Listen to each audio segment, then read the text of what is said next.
Hello everyone, how are you doing? This is MD Tech here with another quick tutorial. In today's tutorial, I'm going to show you guys how to go about adding an exclusion in the Microsoft Security or Windows Defender antivirus on your Windows 11 computer.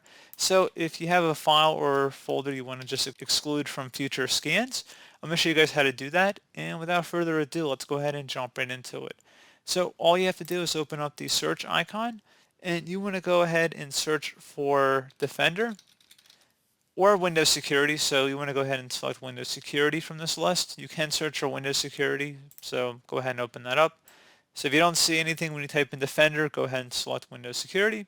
On this page, you want to go ahead and select the Virus and Threat Protection button. So go ahead and left click on that. Scroll down, and where it says Virus and Threat Protection Settings, go ahead and select Manage Settings.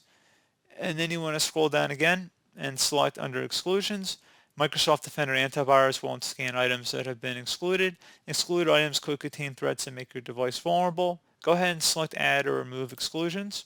Select Yes if you receive a user account control prompt. And then if you click this plus button, you can add certain files, folders, file types, or processes here.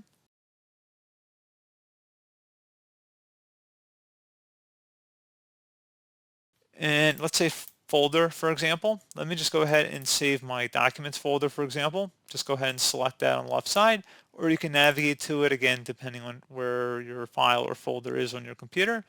And once you've located that directory, select that folder, and then you'd see it listed under here. And if you want to remove any exclusions, you can click the little drop-down arrow and just remove it, meaning that anything that is in that folder will be scannable once again. And the same would go for files as well.